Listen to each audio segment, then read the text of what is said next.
dulu ya.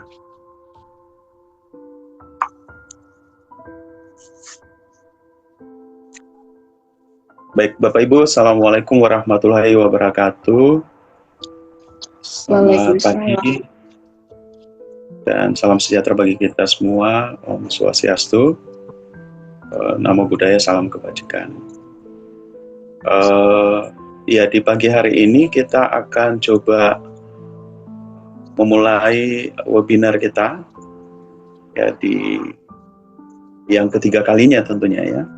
Pagi hari ini ada hal-hal teknis yang tentunya perlu kita coba diskusikan hubungannya dengan penyusunan proposal penelitian Bapak dan Ibu rekan-rekan. Berikut adalah agenda pertemuan kita. Ya, saya sebagai tutor tentunya berperan, dan saya juga berharap tugas saya dapat maksimal untuk mendampingi Bapak Ibu rekan-rekan untuk menyusun proposal yang baik, ya, yang benar sesuai dengan kaidah ilmiah penyusunan proposal penelitian yang tentunya sesuai juga dengan panduan penyusunan proposal yang diterbitkan oleh Universitas Terbuka, begitu ya. Kemudian juga sebentar kita akan coba mendiskusikan tentang beberapa kelebihan serta kelemahan yang perlu harus diperbaiki oleh Bapak dan Ibu rekan-rekan yang mengenai proposal penelitian. Ya, ini saya percepat saja. Ini hanya untuk coba menunjukkan kembali beberapa judul penelitian yang cukup relevan gitu ya dengan bidang ilmu agribisnis gitu. Saya langsung saja pada bagian format proposal penelitian. Bapak dan Ibu, yang perlu kembali saya ingin ingatkan kepada kita semua bahwa jangan lupa menyusun proposal penelitian sesuai dengan format yang telah diterbitkan oleh Universitas Terbuka ya. Jadi ini penting ya Bapak dan Ibu agar dalam tahapan nantinya masuk pada proses penyelesaian atau ujian-ujian yang nantinya akan diikuti oleh Bapak dan Ibu, termasuk ujian proposal, hasil maupun juga skripsi dan sebagainya, Bapak dan Ibu tidak akan terlampau mengalami kesulitan atau terlampau mengalami kendala ya ketika tahapan metodologi penelitian ini bisa diselesaikan dengan baik, dan proposal penelitian yang telah juga disusun oleh Bapak dan Ibu itu sudah sesuai dengan panduan penulisan proposal penelitian ya, yang sesuai dengan tahapan-tahapan yang telah ditentukan gitu ya oleh Universitas Terbuka ya. Sekali lagi perlu memperhatikan bab 1 itu ada pendahuluan, latar belakang, ada perumusan masalah, ada tujuan penelitian, ada manfaat penelitian, kemudian juga ada landasan teori di mana di situ mencantumkan kajian teori, ada penelitian terdahulu yang tentunya perlu relevan dengan penelitian-penelitian yang nantinya Bapak dan Ibu akan lakukan, gitu ya.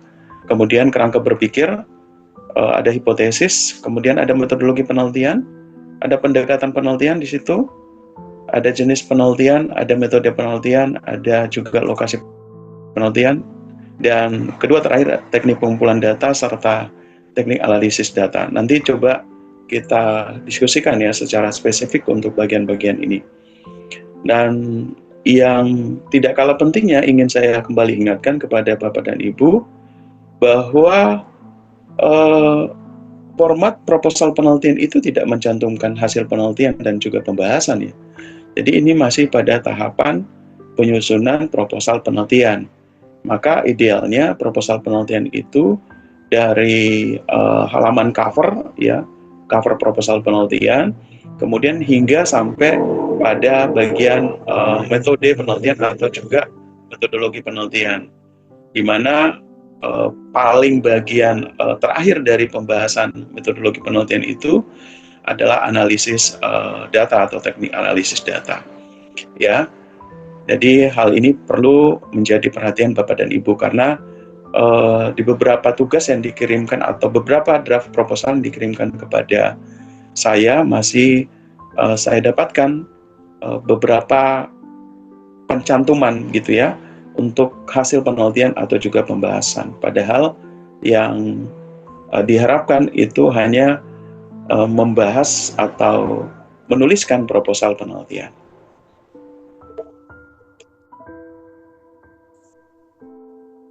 Baik, hal yang perlu diperhatikan Bapak dan Ibu dalam penyusunan proposal penelitian itu, ya, yang pertama pendahuluan, ya, ini sekali lagi perlu harus menjadi perhatian bagi kita semua. Yang ingin saya ingatkan kepada kita bahwa pendahuluan itu merupakan bagian awal ya, yang menjelaskan alasan Bapak dan Ibu melakukan penelitian tersebut, gitu, ya. Sehingga di dalam proses penyusunannya, tentunya Bapak dan Ibu perlu memperhatikan beberapa hal. Yang pertama itu menjelaskan fenomena atau permasalahan yang terjadi di lapangan.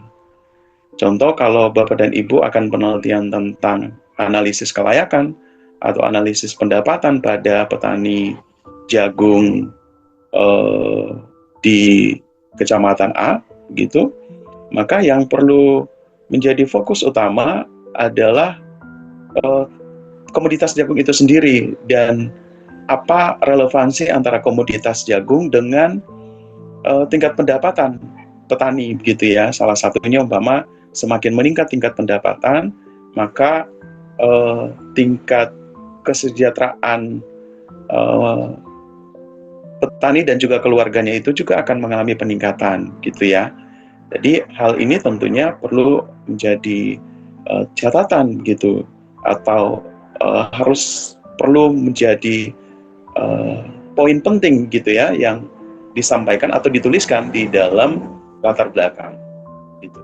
Nah, data-data pendukung itu juga perlu ditampilkan Bapak dan Ibu, ya, di poin yang kedua, termasuk hasil-hasil penelitian terdahulu, ya. Beberapa tugas yang saya sudah periksa dan juga pelajari, masih juga saya dapati ada beberapa pernyataan yang sebenarnya itu bukan dari hasil pemikiran dari Bapak dan Ibu, tapi tidak dicantumin, gitu ya, referensi kutipannya.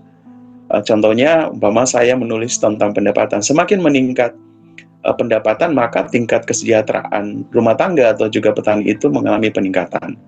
Nah, itu perlu harus didukung oleh sumber referensinya, siapa yang menuliskan itu.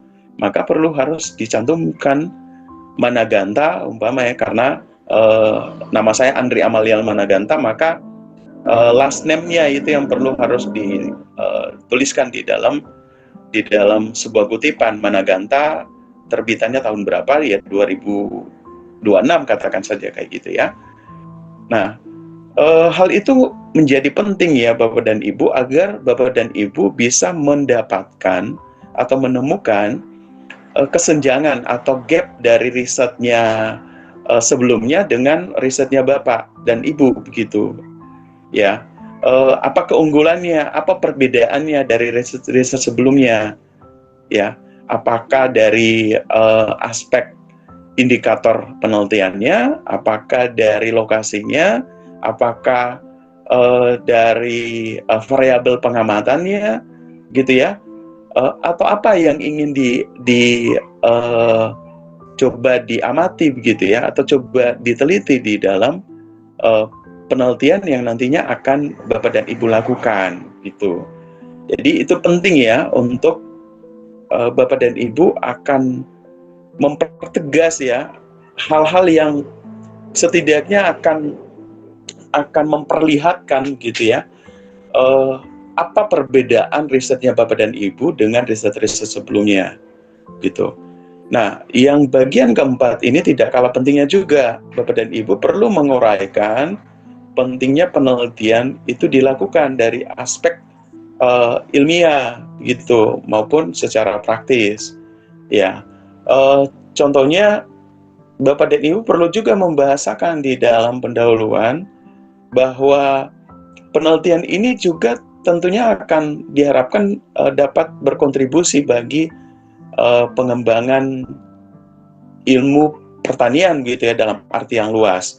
Bisa juga hubungannya dengan peningkatan kesejahteraan masyarakat petani, khususnya petani jagung umpama gitu ya. Dan kemudian Bapak dan Ibu perlu juga harus menuliskan latar belakang itu dengan prinsip penulisan yang deduktif ke induktif atau induktif ke deduktif, dari umum ke khusus atau khusus ke umum. Saya di webinar yang kedua saya sudah sempat jelasin tentang bagaimana menyusun paradigma penelitian,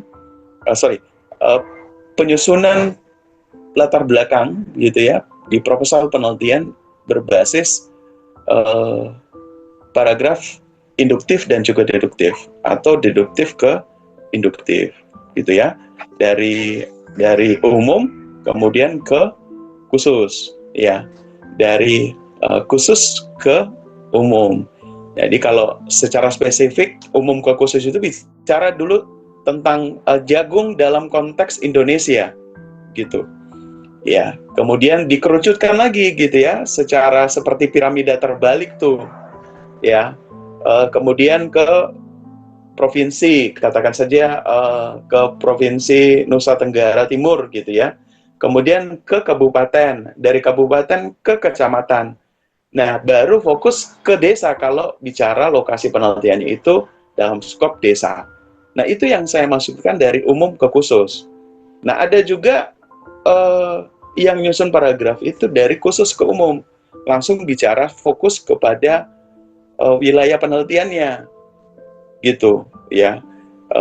Jadi seperti piramida gitu ya, dari yang khusus kemudian dia bicara yang bersifat umum ya. Tentunya hal ini tergantung ya, menurut saya tergantung dari gaya penulis atau si peneliti gitu ya, dia mau gunakan dari khusus ke umum induktif atau dari umum ke khusus deduktif gitu ya. Nah, itu disesuaikan dengan gaya penulis kalau menurut saya. Kalau saya biasanya dari yang khusus ke umum begitu ya. Kenapa? Karena biasanya karena tujuannya saya untuk diterbitkan pada jurnal-jurnal yang bereputasi, baik yang terakreditasi Kementerian Pendidikan dan juga Scopus, maka biasanya fokus kepada apa yang menjadi inti dari riset itu gitu. Jadi biasanya saya mulai dengan paragraf yang bersifat induktif gitu ya ke deduktif. Nah, itu ya untuk latar belakang. Kemudian ini ya contoh alur penyusunan pendahuluan. Pertama itu kondisi umum sektor pertanian, peternakan. Kalau ini menganut prinsip dari deduktif ke induktif, dari yang bersifat umum ke khusus. Nah, kemudian perkembangan agribisnis yang terkait sama sektor pertanian tadi saya katakan komoditas jagung ya. Dalam skala nasional itu gimana permintaan pasarnya, kemudian akan kebutuhan jagung baik secara ekspor impor gitu ya. Nah, kemudian hubungannya dengan antara peningkatan produktivitas permintaan jagung ya dalam konsep supply and demand itu, bagaimana hubungannya dengan perkembangan budidaya di tingkat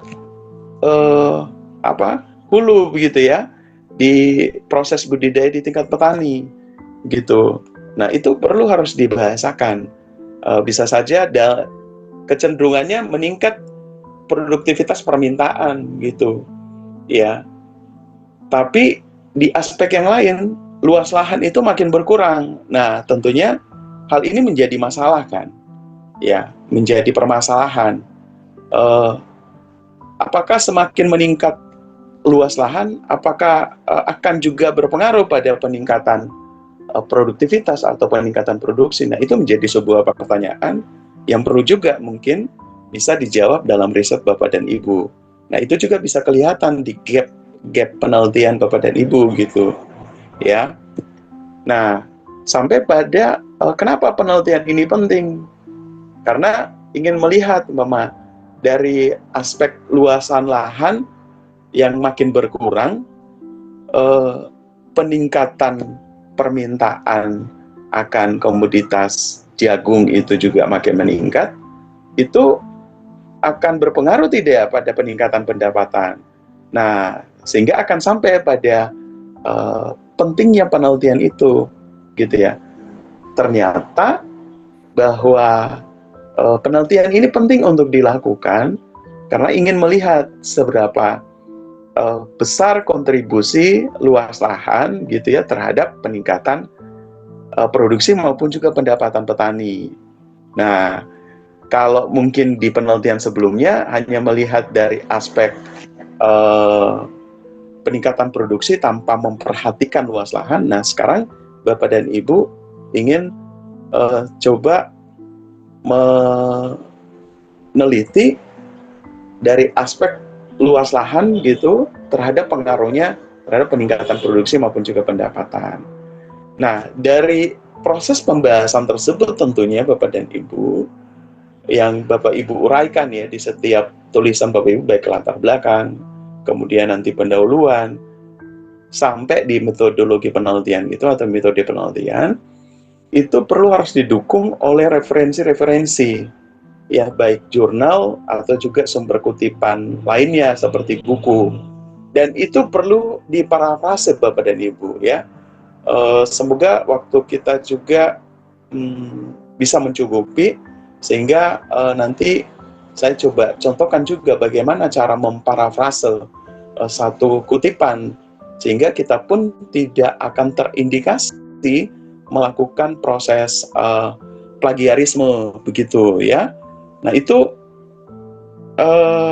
kalau kita terindikasi melakukan plagiarisme, maka ingat ya Bapak Ibu, di tugas yang terakhir itu kita akan coba dicek tingkat plagiarisme kita. Kalau di atas 30% gitu, ya maka kita diduga melakukan plagiat, ya, atau plagiarisme. Kita mengutip tulisan-tulisan orang, kemudian kita tinggal paste di tulisan atau proposal kita, gitu ya. Jadi harapannya saya untuk mengurangi tingkat plagiarisme, maka lakukanlah parafrase. Mengkalimatkan, parafrase itu dalam bahasanya saya secara sederhana, mengkalimatkan ulang, ya, satu kutipan tanpa menghilangkan ide pokok pikirannya di dalam kutipan tersebut. Jadi kita mengkalimatkan, membahasakan ulang suatu kutipan tanpa menghilangkan ya ide pokok atau poin penting gitu ya dari tulisan yang kita kutip, gitu ya. Oke. Kemudian di rumusan masalah Bapak dan Ibu, yang perlu juga Bapak dan Ibu perhatikan adalah itu perlu harus disusun dalam bentuk pertanyaan penelitian. Ya, kenapa biasanya selalu dimulai dengan kata bagaimana? Ya, mengapa gitu ya? Akan selalu diakhiri dengan kata tanda tanya, dengan tanda tanya gitu ya. Katakan saja mengapa luas lahan memengaruhi tingkat pendapatan petani? Mengapa pendapatan petani memengaruhi tingkat kesejahteraan petani? gitu ya. Jadi selalu diawali dengan bagaimana, mengapa, dan selalu ada kalimat tanya di situ ya, gitu ya. Bagaimana dengan tingkat pendapatan petani? Bagaimana dengan luas lahan petani jagung? Ya, bagaimana tingkat kesejahteraan peternak ayam broiler gitu ya, dan seterusnya. Nah, baik rumusan masalah dan juga tujuan penelitian Bapak dan Ibu itu juga ada keselarasan gitu ya. Di poin rumusan masalah katakan saja bagaimana tingkat pendapatan petani jagung. Maka di tujuan penelitian yang pertama pun itu akan coba memerhatikan gitu rumusan masalah yang ada pada poin yang pertama. Kalau di rumusan masalah yang poin pertama itu bagaimana, maka di tujuan penelitian itu bisa diawali dengan kata mengetahui tingkat pendapatan petani jagung gitu ya, mengetahui tingkat pendapatan peternak ayam broiler gitu ya, dan seterusnya. Jadi gunakanlah kata kerja operasional ya, termasuk juga menganalisis faktor-faktor yang memengaruhi tingkat pendapatan petani di desa A, kecamatan A, kabupaten A, dan seterusnya gitu ya. Jadi kalau rumusan masalah 3, maka tujuan penelitian itu juga harus selaras 3 juga tuh. Jangan rumusan masalah 1, tujuan penelitiannya itu ada 3, berarti itu tidak selaras. Ya, Bapak Ibu. Oke, di manfaat penelitian perlu juga Bapak dan Ibu mencantumkan manfaat teoritis dan juga praktis. Di mana manfaat teoritis itu bisa ngomongin tentang pengembangan ilmu, referensi akademik, ya. Dan kalau praktis itu manfaatnya bagi petani, bagi pemerintah, bagi kelompok tani, pelaku usaha, termasuk juga bagi kita sebagai mahasiswa, gitu ya. Oke, kemudian di tinjauan pustaka, nah ini tujuan pustaka itu Bapak Ibu, jadi berfungsi sebagai dasar teori dan landasan ilmiah dalam sebuah penelitian yang Bapak dan Ibu akan lakukan. Maka Bapak dan Ibu itu perlu menggunakan referensi atau literatur yang sesuai dengan topik penelitian Bapak dan Ibu. Nah, utamakan jurnal ilmiah Bapak Ibu ya, bukan blog atau sumber yang tidak ilmiah, karena referensinya itu tidak tervalidasi gitu kebenarannya. Jadi gunakanlah jurnal ilmiah, baik itu jurnal internasional bereputasi, termasuk juga jurnal nasional yang bereputasi dan juga tidak terakreditasi, begitu ya.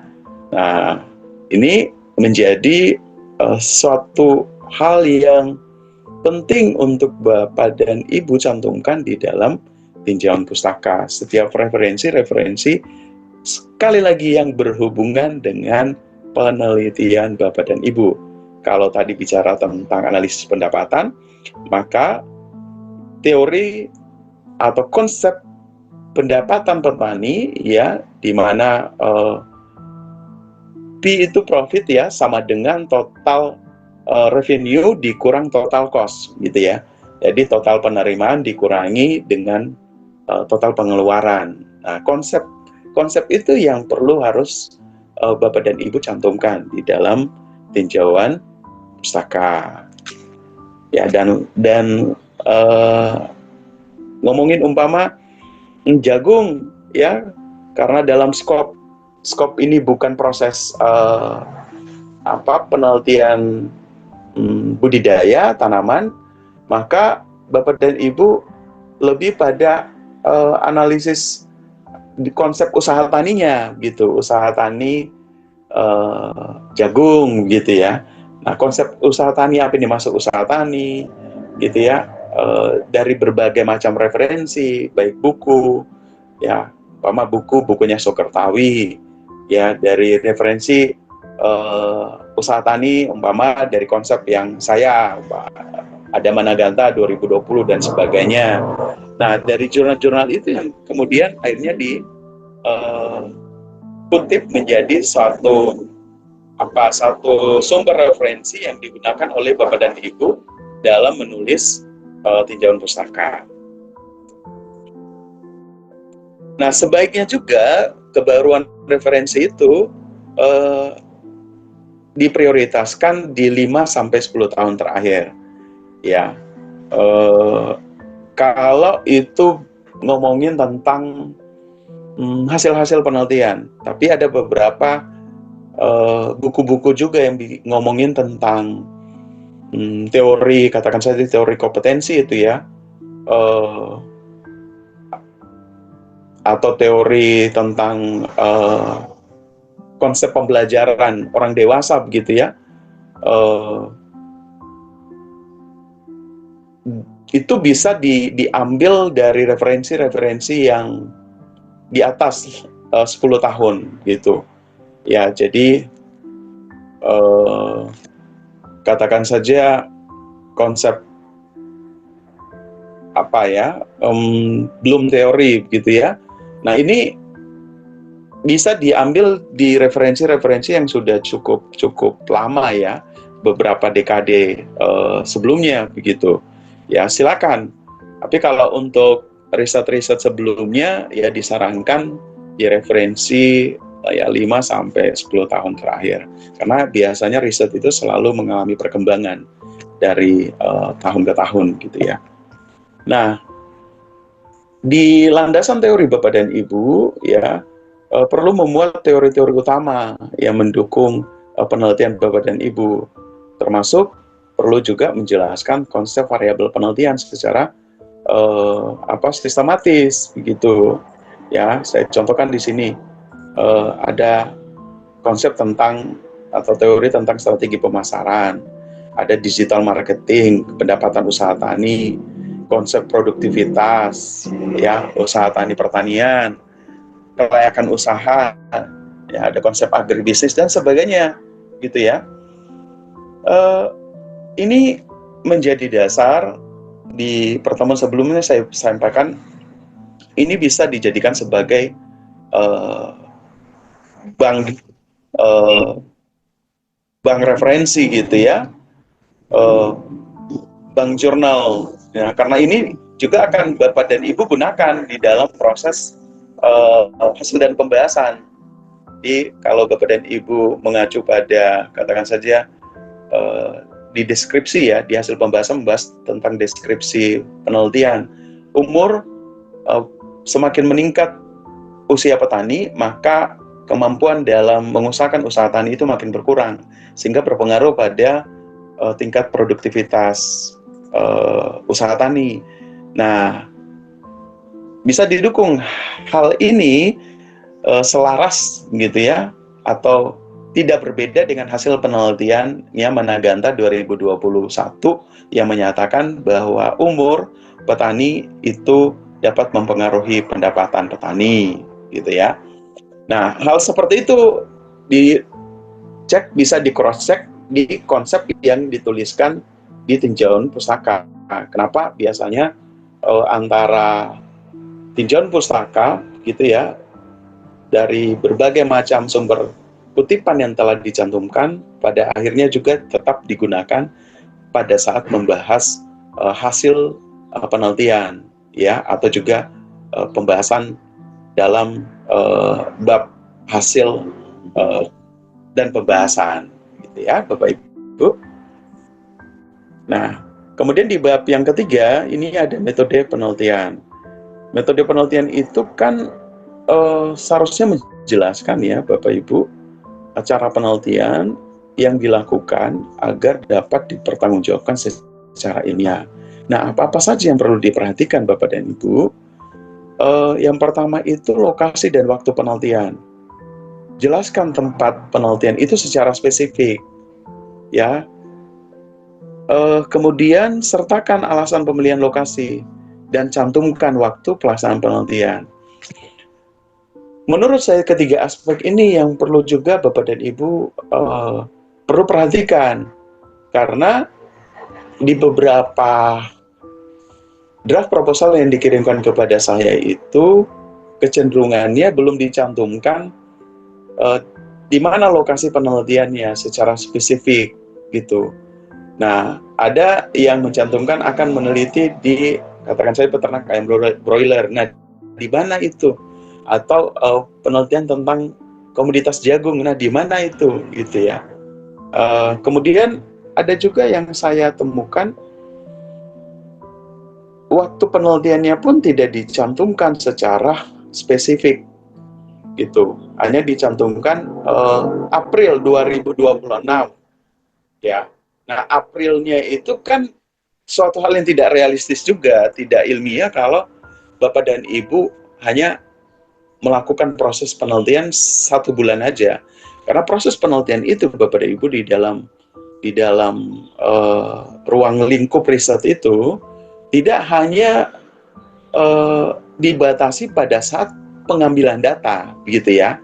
Jadi proses penelitian itu seharusnya harus memikirkan gitu, harus coba merumuskan dari pra penelitian, kemudian penelitian, dan juga pasca penelitian. Ya, kalau saya menyebutkan ada dalam sebuah riset itu ada sebuah tahapan, setidaknya 3 tahapan tuh, pra riset gitu atau pra penelitian. Di situ ada proposal penelitian disusun, ada biasanya juga di beberapa riset yang saya lakukan namanya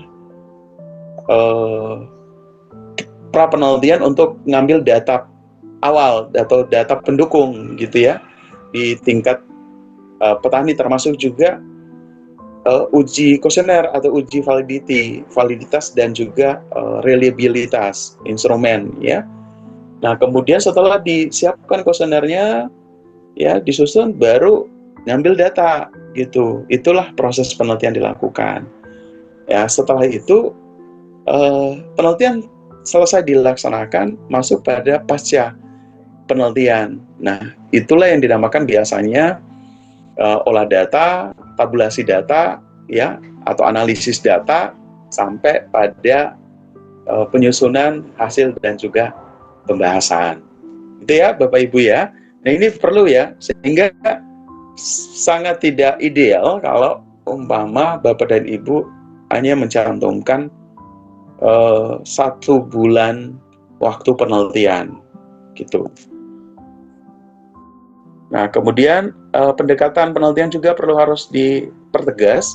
Apakah pendekatan secara kuantitatif? Nah, ini sudah ada di materi-materi sebelumnya. Kalaupun ada yang ingin ditanyakan, silakan ya. Atau pendekatan secara kualitatif, atau mix antara pendekatan secara kuantitatif atau juga pendekatan secara kualitatif. Nah, metode yang digunakan atau rancangan penelitian pun juga apakah survei, studi kasus, atau case study langsung kepada peternaknya gitu ya, atau langsung pada unit usaha, katakan saja pabrik tahu umpama gitu ya, pabrik tempe ya, keripik dan seterusnya ya, atau eksperimen desain. Dan biasanya dalam beberapa case, beberapa kasus, experimental design ini cukup jarang ya dilakukan di penelitian-penelitian agribisnis ya, dan atau penelitian deskriptif ya. Oke, saya berharap juga Bapak Ibu sudah ngambil mata kuliah statistik ya. Nah, di situ cukup banyak membahas tentang analisis yang hubungannya dengan statistik deskriptif gitu ya. Nah, populasi dan sampel juga harus dicantumin gitu ya Bapak Ibu. Apakah Bapak Ibu katakan saja dalam satu desa gitu ya. Dalam satu desa itu kan belum tentu semua masyarakat petani yang akan Bapak dan Ibu akan teliti kan. Kalau fokusnya pada petani jagung di desa A, katakan saja itu ada 300 petani gitu, atau 300 kepala keluarga petani jagung, itu sesuatu hal yang sulit untuk dilakukan oleh Bapak dan Ibu untuk ngambil data di 300 petani gitu, karena waktunya kita juga terbatas. Kalau untuk penelitian S1 itu kan lebih pada bagaimana konsep itu dapat diterapin, kemudian coba di analyze ya, atau coba diuji kebenarannya dalam tingkat penelitian yang parameternya itu juga dibatasin gitu ya. Ingat juga Bapak Ibu, karena penelitian itu harus dibatasi oleh waktu ya, maka kita harus memikirkan efisiensi waktu. Kalau ngambil 300 petani ya agak sulit juga begitu, pasti akan berbulan-bulan. Efisiensi tenaga ya, keterbatasan tenaga kita juga harus kita pertimbangkan gitu Bapak Ibu ya. Terkecuali kita punya enumerator yang cukup banyak ya secara sumber daya manusia kita gitu, yang bisa kita pergunakan untuk ngambil data. Nah, dan yang terakhir efisiensi biaya. Biaya juga itu harus kita pertimbangkan. Maka tadi populasi itu untuk mengurangi ya pengeluaran kita ya, mengurangi juga konsekuensi-konsekuensi yang tadi saya sudah sebutkan, baik biaya, tenaga, maupun juga waktu. Teknik pengambilan sampel menjadi penting gitu ya, apakah itu secara sengaja proposition sampling, apa secara simple random sampling dari tingkat populasinya, kemudian diambil errornya 10% atau 5% atau 8% atau berapa persen, kemudian gunakan rumus Lovin. Nah, dapatlah dari populasi dapatlah sampel ya, bawaan dari contoh 300, errornya katakan saja itu ada 10%, maka dapatlah populasinya sebesar 86.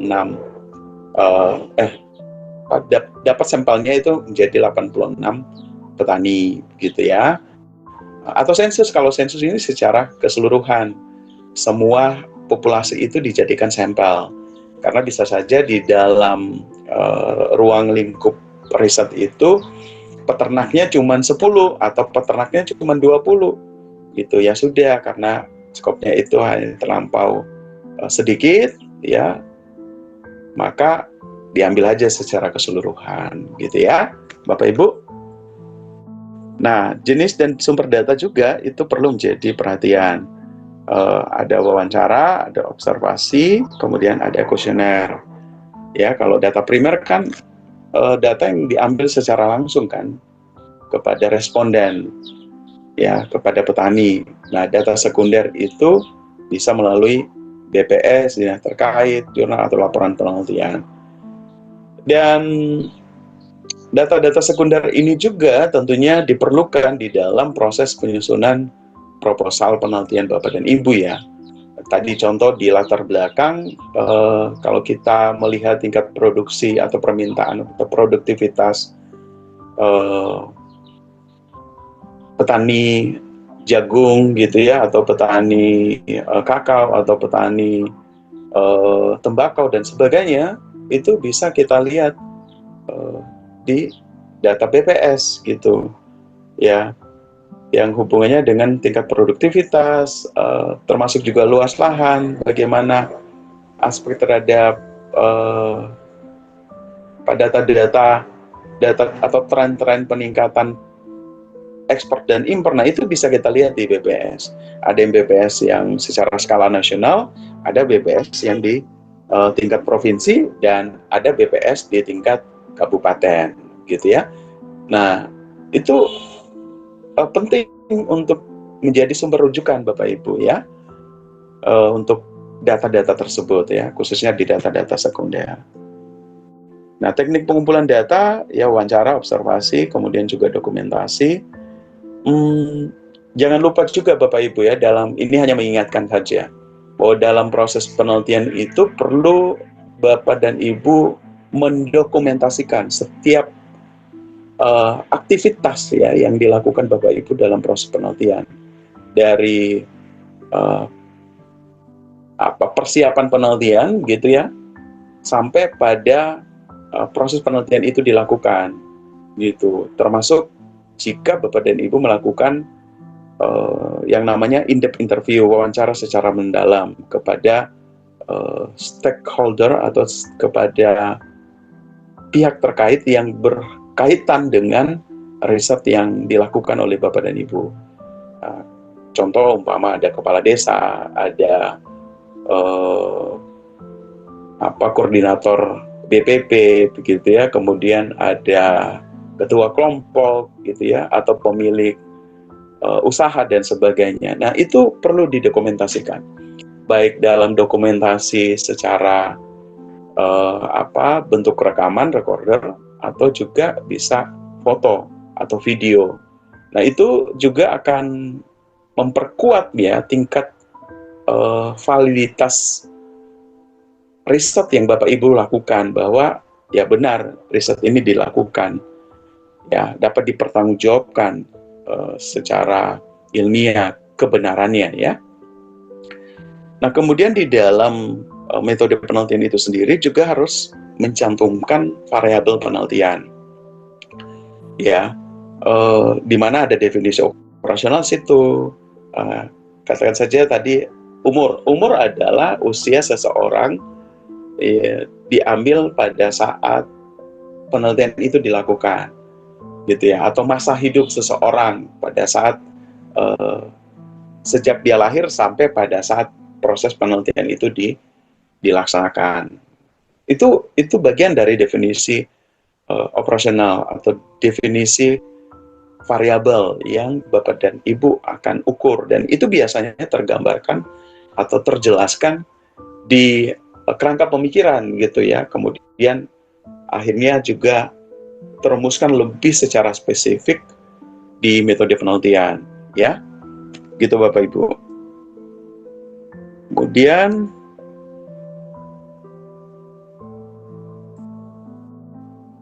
teknik analisis data juga harus perlu diperjelas begitu ya.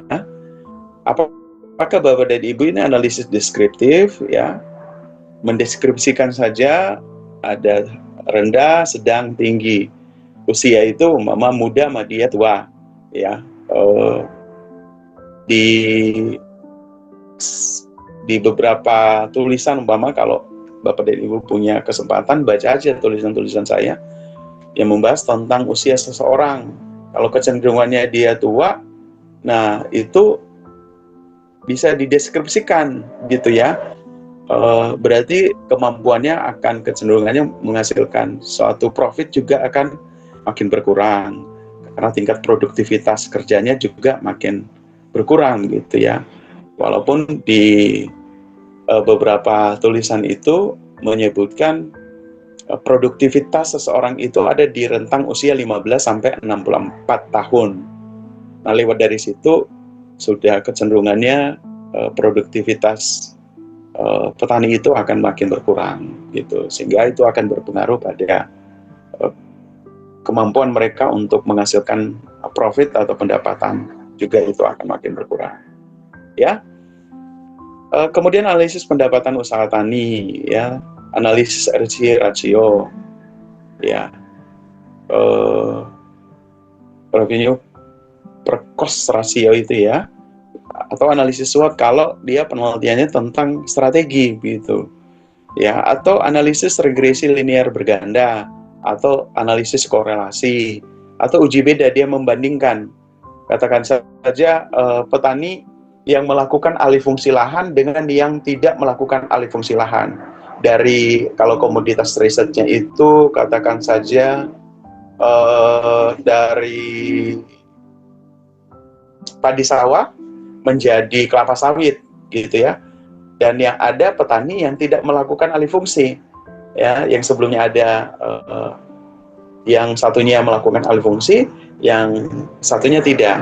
Nah, itu bisa diuji beda gitu ya. Uh, apakah pendapatannya itu ada perbedaan tidak yang melakukan alih fungsi lahan dari lahan padi sawah menjadi lahan sawit gitu, dan yang tetap ya tidak mengalami alih fungsi. Nah, kalau diuji akan kelihatan jangan-jangan yang melakukan alih fungsi lahan itu memang pendapatan lebih besar, maka kecenderungannya kenapa sampai mereka melakukan alih fungsi lahan, karena pendapatannya itu lebih tinggi dibandingkan yang tidak melakukan alih fungsi lahan. Nah, itu bisa dilakukan uji beda. Atau struktural equation model, ya ini SEM, biasanya ada Smart PLS, ada Listrel untuk menguji itu. Ya, kalau regresi korelasi itu bisa aja menggunakan SPSS ya. Ada analisis PET analysis ya, menggunakan menggunakan Smart PLS atau juga menggunakan Listrel. Bisa juga kalau kita analisis menggunakan SPSS. Jadi itu software-software juga yang bisa membantu kita untuk melakukan uji atau menganalisis data ya, data yang telah kita dapatkan, kemudian kita tabulasi dan kemudian kita analyze. Ya, bisa juga analisis kelayakan atau analisis efektivitas. Silakan disesuaikan dengan topik riset yang akan dilakukan oleh Bapak dan Ibu rekan-rekan. Nah, bagian terakhir sekali lagi perhatikan konsistensi dari proposal. Ada judul, rumusan masalah, ada tujuan, tinjauan pustaka, kerangka pemikiran atau juga variabel, hipotesis penelitian, kemudian metode penelitian dan juga analisis data. Pastikan semuanya itu ada di dalam proposal yang disusun oleh Bapak dan Ibu ya.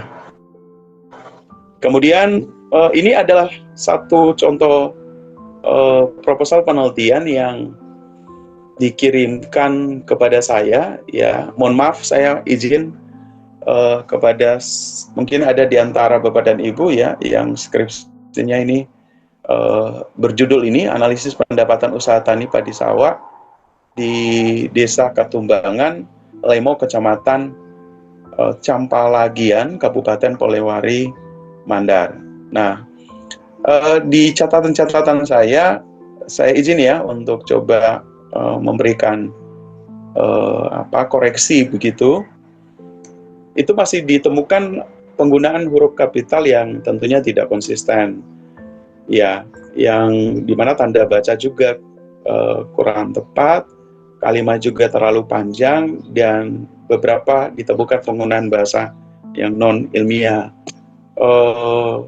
Seperti contoh ada konsumsi gitu ya, seharusnya kan konsumsi.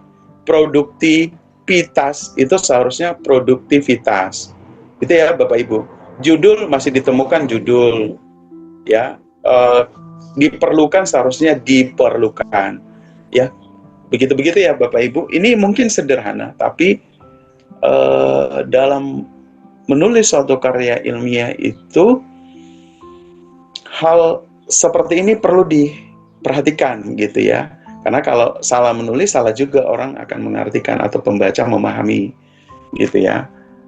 Apalagi kalau nantinya dipresentasikan di depan penguji gitu. Itu biasanya akan menjadi poin penting juga ya. Nah, kemudian di rumusan masalah ini perlu juga menjadi perhatian ya, gunakanlah kalimat tanya ya. Contoh perbaikan umpama bagaimana karakteristik petani padi sawah di ya Desa Katumbangan, Lemo gitu. Silakan kalau mau nambah juga kecamatannya it's okay juga ya, nggak ada masalah. Kemudian yang kedua, berapa besar pendapatan usaha tani padi sawah di Desa Katumbangan, Lemo. Nah, ini rumusan masalah yang baik gitu ya. Selalu diakhiri dengan tanda tanya gitu ya, diawali dengan kata bagaimana. dan berapa. Ya, Bapak Ibu. Oke. Nah, tujuan itu juga perlu merumuskan, ya tadi saya katakan kalau di sini dia menggunakan bagaimana, maka di tujuan itu menggunakan mengetahui begitu. Jadi mengetahui karakteristik petani, padi sawah, bla bla ya. Kemudian berapa besar itu berarti menganalisis besar pendapatan usaha tani padi sawah atau besar pendapatan petani usaha padi sawah di Desa Katumbangan Lemo. Begitu Bapak Ibu. Nah, tinjauan pustaka itu masih dominan definisi secara umum, ya belum mendalam, masih minim teori pendukung, kurang referensi jurnal ilmiah terbaru, bahkan belum ada pembahasan teori pendapatan, teori produksi, dan sebagainya. Nah, tadi yang saya kasih tahu kepada Bapak dan Ibu, mengenai tinjauan pustaka itu Bapak Ibu harus bisa menggambarkan konsep atau teori yang ingin disampaikan mendukung riset yang dilakukan dan atau akan dilakukan oleh Bapak dan Ibu. Kalau tadi analisis, ini kan judulnya analisis pendapatan usaha tani padi sawah di Desa Katumbangan bla bla bla dan seterusnya ya.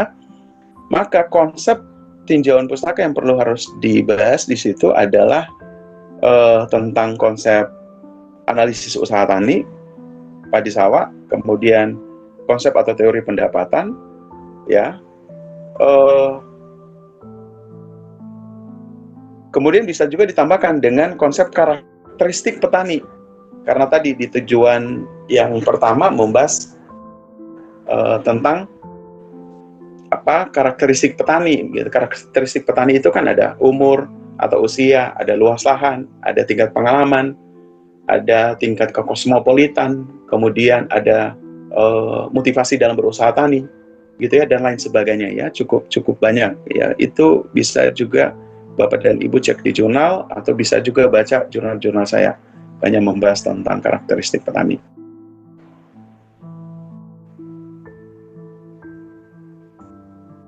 Kemudian teknik penentuan sampel ini masih kurang tepat juga dalam catatan saya.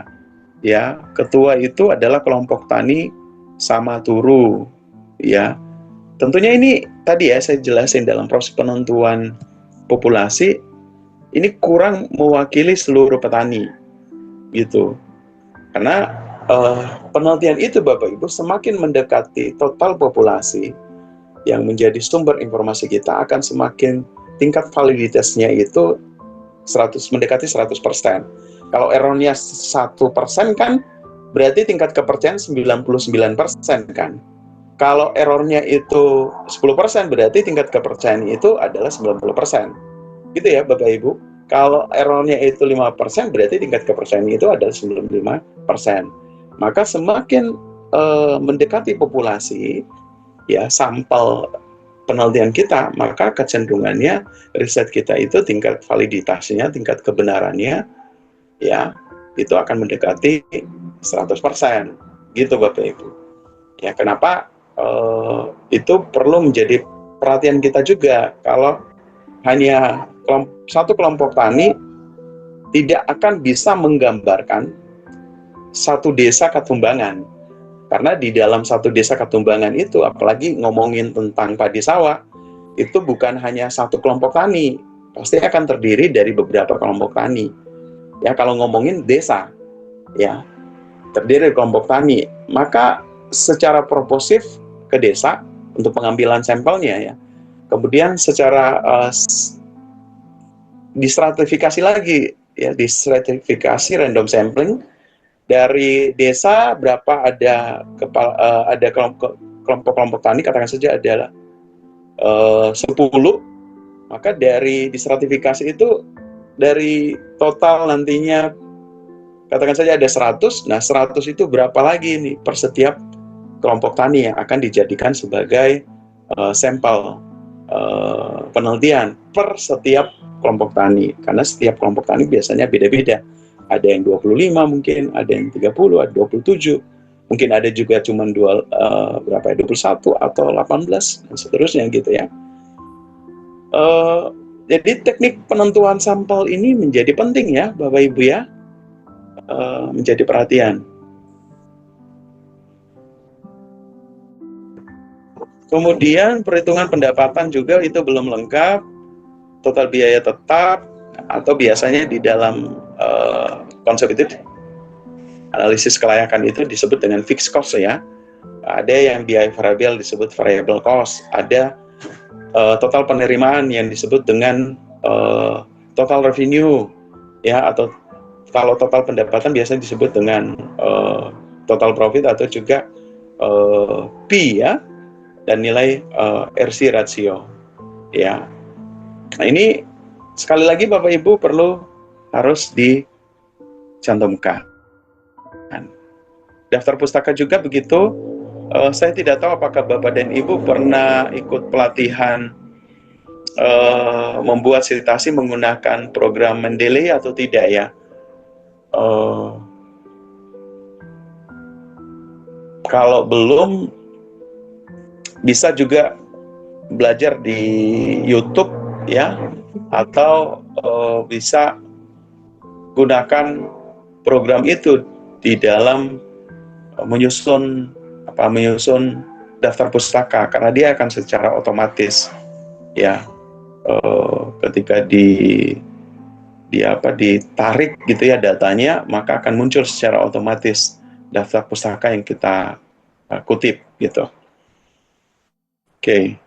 Jadi kesimpulannya Bapak Ibu, dari materi yang saya sampaikan pada pagi hari ini, sebelum kita coba cross check beberapa data juga ya, yang nantinya akan saya coba paparkan, termasuk juga contoh-contoh skripsi. Yang pertama, dalam menyusun proposal itu perlu memerhatikan sistematika penulisan. Ya, sistematika penulisan yang saya maksudkan adalah sistematika yang tertulis di dalam panduan proposal, penulisan proposal gitu, yang dikeluarkan atau diterbitkan oleh universitas terbuka. Tema itu juga perlu relevan ya. Lokasi juga harus jelas ya, di mana fokus penelitian juga harus sesuai dengan bidang agribisnis, karena beberapa yang saya temukan Bapak Ibu itu masih ngomongin tentang aspek budidayanya gitu ya, aspek agronomisnya gitu ya.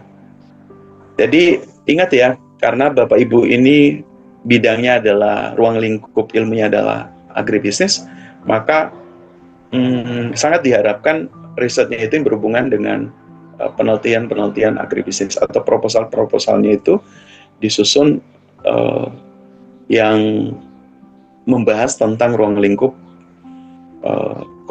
ilmu agribisnis gitu ya. Kemudian tata bahasa ilmiah, sistematika penulisan, kedalaman teori, teknik sampling juga, tadi ada populasi, bisa secara proposif sampling, stratifikasi random sampling, dan seterusnya, dan juga konsistensi metode penelitian. Citasi atau kutipan juga perlu diperhatikan, hindari copy paste Bapak Ibu ya, dan penggunaan ChatGPT yang tidak bijaksana ya. Saya tidak melarang Bapak Ibu untuk menggunakan ChatGPT, tapi kecenderungannya kalau Bapak Ibu tidak memaksimalkan potensi pikiran yang sudah Bapak Ibu miliki, maka Bapak Ibu biasanya akan sulit untuk memaksimalkan kemampuan yang Bapak Ibu miliki gitu ya. Saya sangat percaya Bapak Ibu punya kapasitas dan kompetensi yang bagus begitu, yang baik, maka maksimalkanlah potensi dan kemampuan Bapak dan Ibu ya. Itu menjadi catatan penting dari materi yang saya sampaikan, berdasarkan beberapa rangkuman hasil yang saya sudah coba periksa dan coba telusuri satu persatu draft proposal yang Bapak dan Ibu telah kirimkan melalui e-learning. Ya. Untuk hal ini ada yang ingin ditanyakan sebelum saya lanjut pada bagian yang lain? Silakan Bapak Ibu.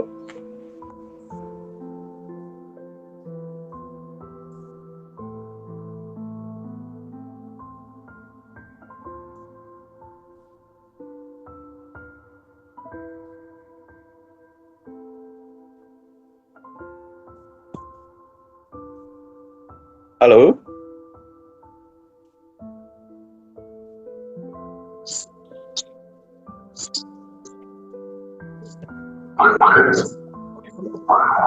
Ada Bu Tresia?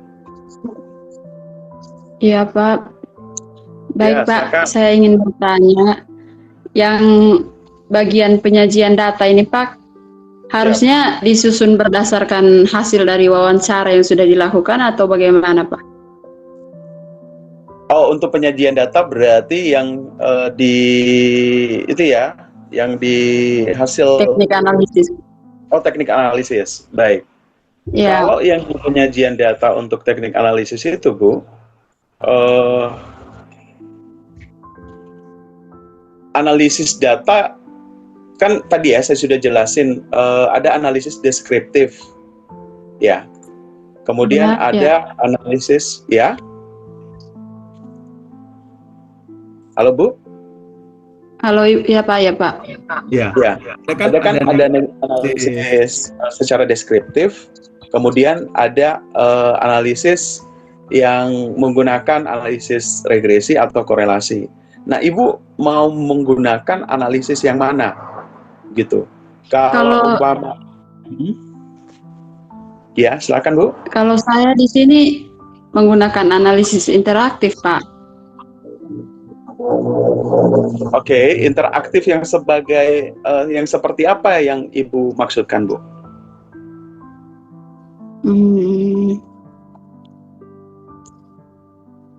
Teknik penggunaan analisis interaktif. Ini bagian dari apa ini Pak? Ini saya di sini kan menggunakan teknik analisis modelnya analisis interaktif yang dikembangkan oleh Miles dan Huberman itu. Nah di sini ada Huberman. Iya, ya di sini ada ini Pak, pengurangan data. Itu harus disaring lagi setelah wawancara itu Pak, disaring lagi. Iya, itu berarti Ibu kalau pakai Huberman itu Ibu paradigmanya analisis penelitian kualitatif. Iya Pak. Penelitian kualitatif itu biasanya ada kan konsep triangulasi ya, gitu. Nah, di situ setelah data yang Ibu dapatkan, kemudian Ibu coba rangkumkan satu persatu, didefinisikan. Sampai sini bisa paham, baik, Bu? Pak. Nah, bisa. Setelah itu Ibu definisikan satu persatu, Ibu juga harus coba mengaitkan antara data yang Ibu peroleh dengan teori yang Ibu sudah jelaskan di tinjauan pustaka. Oh iya, baik Pak. Nah, dari aspek kebenarannya. Nah, jadi Ibu harus relevansikan tuh dari data yang Ibu dapatkan, kemudian dari konsep teori yang Ibu bangun, dan kemudian Ibu pertegas di kerangka pemikiran. Nah, dari data itu Ibu juga tentunya harus Ibu telusuri melalui wawancara secara mendalam. Itu yang namanya tadi saya sempat sebutkan in-depth interview. Gitu. Nah, in-depth interview itu penting untuk mengkonfirmasi kedalaman informasi yang didapatkan oleh Ibu dari wawancara secara langsung kepada informan, gitu, ya, dengan membandingkan dengan informasi yang Ibu peroleh di sumber atau informan kunci, gitu. Katakan saja gini, sederhananya ya, Ibu penelitiannya di satu desa. Karena bicara penelitian kualitatif, tidak risetnya itu tidak berdasarkan banyaknya sumber informan, gitu Bu. Ya. Katakan saja suatu desa, Ibu penelitian tentang penelitian kualitatif untuk menelusuri seberapa besar dampak dari bantuan subsidi pupuk itu terhadap aspek kebijakannya, ya, aspek kebijakan, katakan saja peraturan desa dan sebagainya gitu ya, hubungannya dengan dana desa dan sebagainya. Nah, Ibu telusuri itu satu persatu, umpama di penerima subsidi di keluarga A, setelah itu keluarga B, keluarga C. Nah, data yang Ibu dapatkan di keluarga A, keluarga B, dan keluarga C itu perlu juga Ibu konfirmasi dengan kepala desa sebagai pemangku kepentingan. Dari aspek untuk menelusuri apakah ini sesuai enggak data yang Ibu peroleh dengan data yang disampaikan gitu ya, secara regulasi yang disampaikan oleh pemangku kepentingan, khususnya itu kepala desa. Nah, bisa juga dikonfirmasi lagi ke ketua kelompok tani, di mana petani A tadi, B atau keluarga A, B, dan C itu sebagai penerima subsidi pupuk, itu dia ada masuk di dalam kelompok tani, mitra tani, katakan saja kayak gitu ya. Nah, ini semuanya harus saling mengkonfirmasi supaya menurut Huberman itu perlu memang tingkat validitasnya itu supaya semakin bagus ya, perlu harus dikonfirmasi kepada setiap informan-informan kunci itu, Bu. Nah, sehingga pada akhirnya Ibu akan mensandingkan dengan teori yang ada, katakan saja teori kebijakan, semakin banyak aspek nilai, katakan saja subsidi yang dikeluarkan oleh negara, maka kecenderungannya kesejahteraan masyarakatnya itu juga akan meningkat, bisa masuk pada teori kebijakan, bisa masuk juga pada teori pembangunan perdesaan. Begitu-begitu, Bu. Oh iya. Bu. Ya. Ya. Baik, Pak. Jadi, terima kasih. Ya, sama-sama Bu Teresia. Jadi memang di penelitian kualitatif itu harus perkuat konsep teorinya, Bu. Oh iya, ya Pak. Baik. Terima kasih, Pak. Sama-sama Bu Teresia. Kalaupun ada kesulitan, silakan dikomunikasikan melalui WA atau juga melalui e-learning, Bu ya. Ya, baik Pak, baik. Baik, ada lagi Bapak Ibu? Sebelum saya coba masuk pada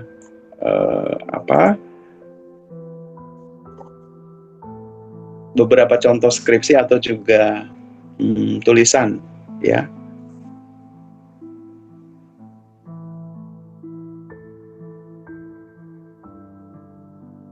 Oke, kalau tidak, saya coba masuk.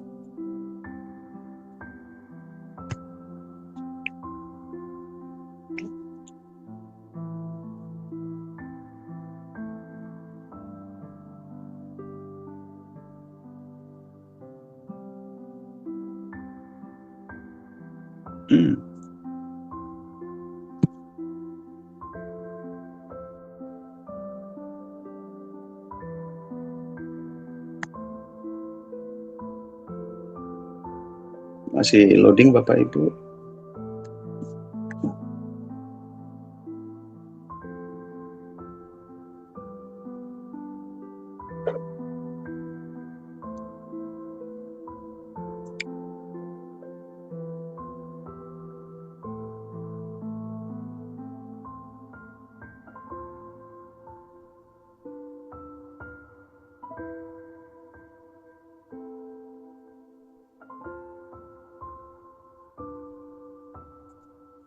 Nah, ini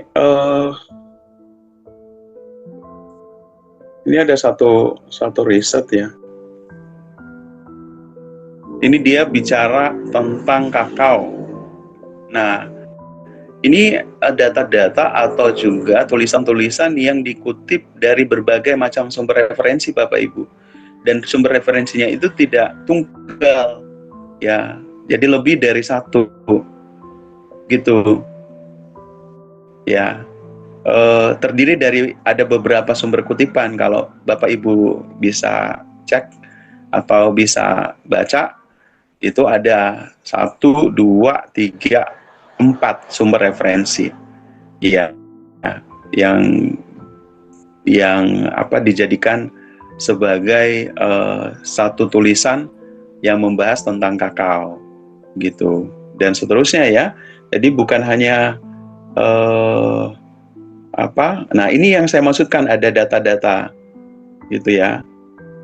Nah, dan itu sumber referensinya dari BPS. Itu karena penelitian ini bicara tentang pemuda tani gitu ya. Nah, ini ya yang saya maksudkan tadi. Jadi tidak perlu juga mencantumkan secara keseluruhan setiap kutipan.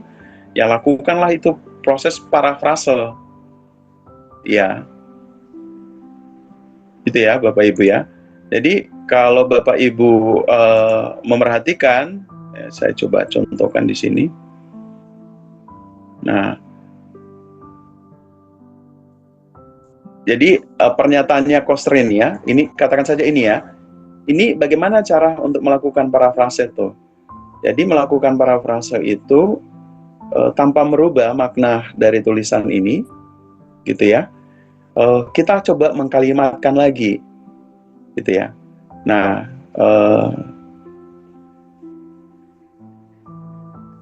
ini banyak pemuda, gitu ya, memilih sektor industri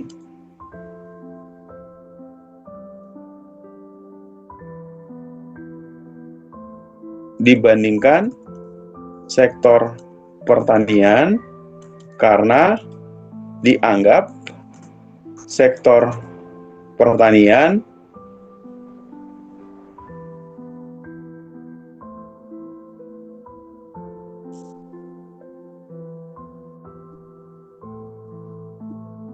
karena dianggap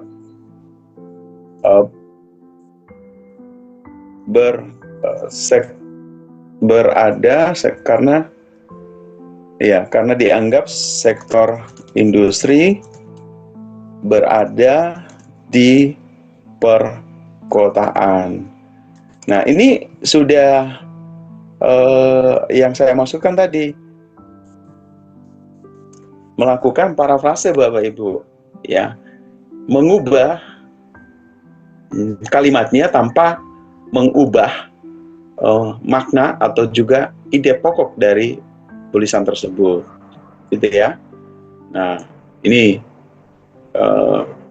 tidak perlu juga mencantumkan secara keseluruhan suatu kutipan ya.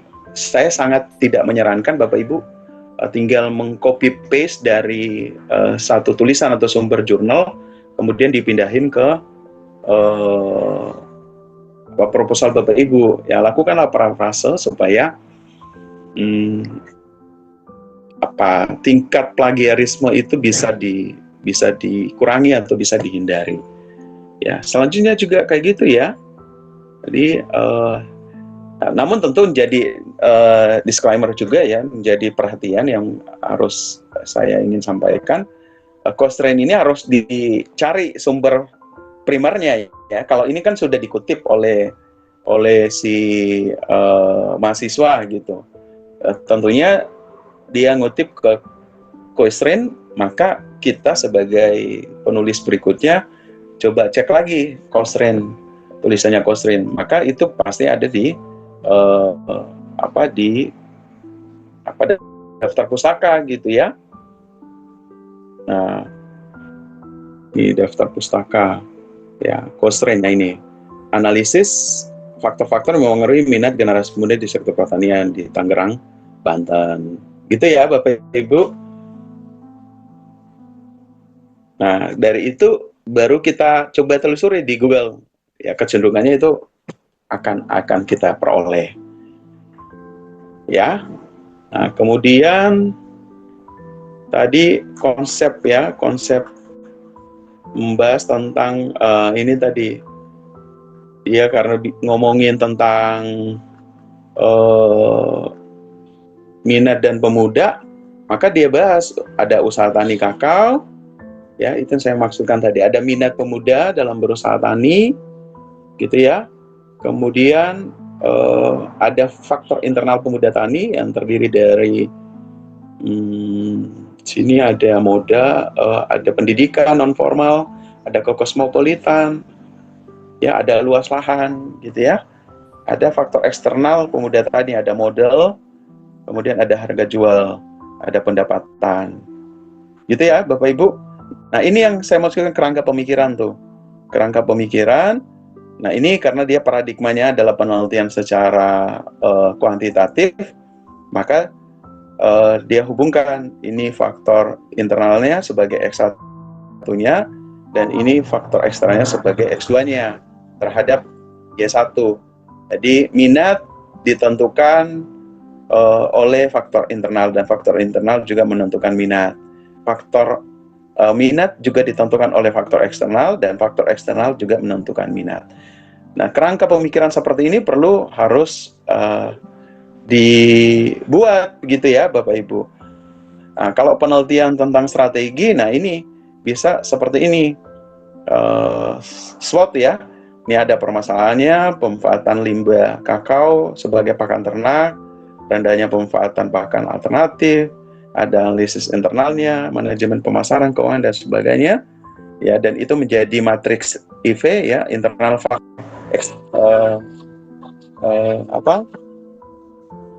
kemudian eksternal, dan ada matriks EV sebagai, kalau SWOT itu kan ada sebagai kekuatan ya, strength, weakness gitu ya, kemudian opportunity dan threats ya. Strength itu kekuatan, ada opportunity itu adalah peluang ya, kemudian ada weakness sebagai kelemahan, dan threats itu adalah tantangan atau juga hambatan gitu ya. Nah, dapat itu matriks internal eksternal, kemudian ada matriks GSPM dan seterusnya. Disusun tuh. Nah, metodenya juga jelas tuh. Ya, kalau kita lihat di sini umpama metodenya itu di bulan dilaksanakan di mana, kemudian pada bulan apa gitu ya. Ini rancangannya juga jelas ya, metode survei. Populasinya itu secara purposive sampling ya, secara sengaja 61 pemuda. Kalau kita lihat di sini yang tadi ada ini, coba kita buka, ini populasi sampling, dia secara acak proporsional. Nah, secara Slovin dia dapat 98, kemudian dia langsung ngambil ya 98 itu di tingkat petani ya. Nah, ada yang dia bagi lagi ini.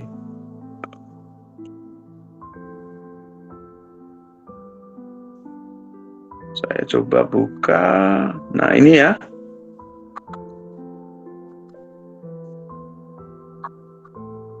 Nah, dari sini ya, katakan saja ini secara proporsional, kemudian dia bagi lagi per setiap desa. Nah, ini bisa juga desa, bisa juga kelompok tani gitu ya.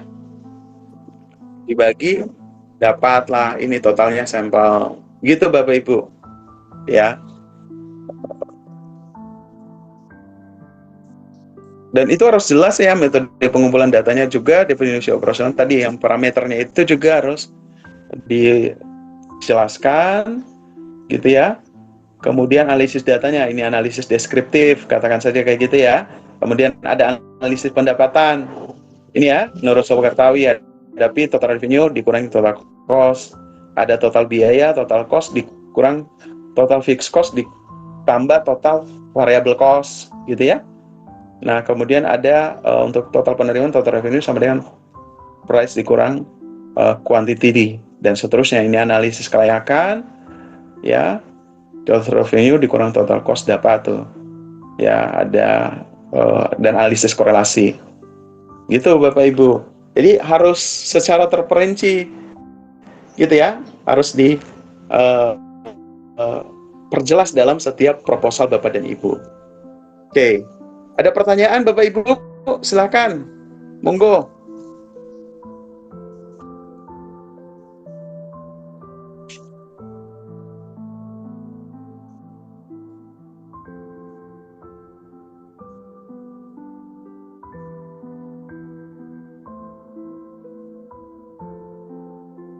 Ada yang tidak jelas Bapak Ibu atau mungkin saya terlalu cepat menjelaskannya? Pas, Pak. Pas ya? Ya. Oke, ada lagi yang ingin ditanyakan?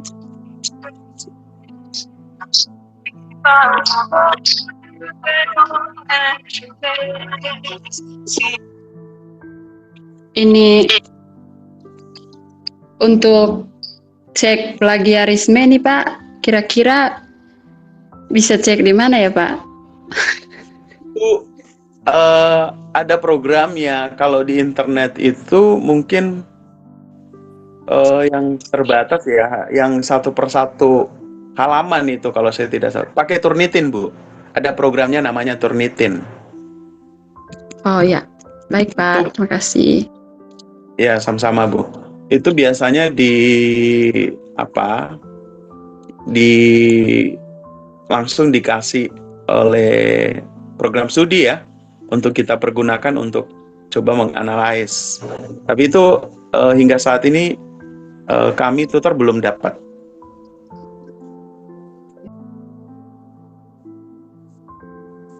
Ya, kalau tidak ada lagi, kita sudahi pertemuan kita di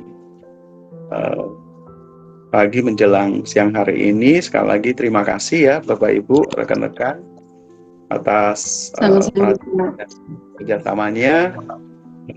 Semoga sukses ya Bapak Ibu. Kalau ya semoga saja dapat ya, perjuangan kita kurang lebih beberapa kali pertemuan ini akan menghasilkan proposal yang setidaknya yang terbaik gitu ya, yang kemudian akhirnya langsung di ACC untuk segera ditindaklanjuti menjadi sebuah riset dan sebuah skripsi yang menjadi syarat untuk menjadi memperoleh gelar sarjana gitu. Ya, baik, sekali lagi terima kasih Bapak Ibu. Saya tutup kita di hari ini. Saya mohon maaf kalau ada saya yang keliru. Ya, gimana Bu? Ini untuk tugas 3 ini linknya memang belum bisa dibuka kan Pak? Tugas 3? Sudah Bu? Iya. Oh, sudah bisa diakses Pak? Sudah bisa diakses. Udah dikirim. Oh iya, soalnya kemarin saya buka tidak ada linknya. Oh begitu? Sepertinya sudah. Iya. Oh iya, coba saya cek ulang ya Pak. Iya, coba dicek. Sepertinya sudah, karena saya juga yang di tugas 3 itu yang telah mengirimkan ke saya itu baru 3 orang ya. Karena batas 25 Mei itu Bu. Oh ini tidak ada linknya Pak, makanya saya bertanya. Masa? Ya. Kalau Bu Monika bisa enggak? Udah bisa Pak, saya udah kirim juga kemarin kayaknya tugas 3-nya. Iya betul. Kenapa Bu Teresia nggak bisa ya? Tidak tahu juga Pak ya. Link yang Ini mana kan biasanya linknya yang di tugasnya Kak. Iya, ini kan biasanya ada di situ kan ada tulis bisa diakses ya Pak ya, tugas 3 bisa tekan kita diakses. Tapi di sini tidak Pak, di sini hanya langsung tandai selesai, tidak ada linknya. Oh, mungkin coba bisa Ibu log out dulu Bu. Log out dulu kemudian coba masuk lagi dengan passwordnya Ibu. Oh, iya. Nah, setelah itu coba di cross check lagi. Karena di beberapa rekan-rekannya Ibu itu tidak ada masalah sih untuk hal tersebut. Karena saya coba cek juga di beberapa kelas yang saya ini khusus metodologi ya, saya kan ngajar 2 kelas ya metodologi penelitian itu tidak ada kendala, Bu.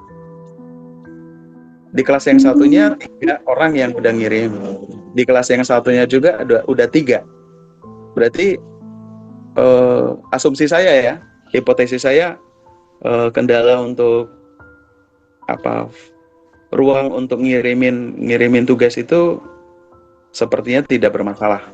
Tapi coba di log out dulu, Bu ya. Di log out, kemudian coba dicek.